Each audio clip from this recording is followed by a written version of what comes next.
Sementara itu, saudara, ratusan pelajar tingkat SMP di Kota Makassar mendapatkan vaksin COVID-19 dosis kedua.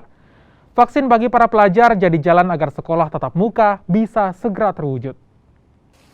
Vaksin COVID-19 dosis kedua yang diberikan pada ratusan pelajar ini digelar di SMP Negeri 40 Makassar di Jalan Arupala, Kecamatan Rapocini, Makassar, Sulawesi Selatan. Vaksin lanjutan ini diberikan umumnya pada pelajar SMP dari berbagai sekolah di Kota Makassar dengan jumlah mencapai 730 orang. Pemberian vaksin pun melibatkan 7 tim vaksinator dari puskesmas setempat. Vaksin tahap pertama sendiri sudah dilakukan pada 14 Juli lalu dan ditargetkan sebanyak 1.200 pelajar. Namun hanya sekitar 700 orang yang memenuhi syarat.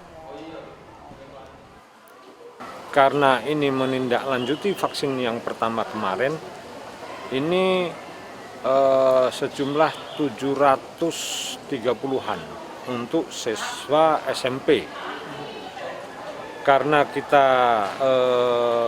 menggabungkan dari beberapa SMP sesuai zonasi yang kita laksanakan pada hari ini.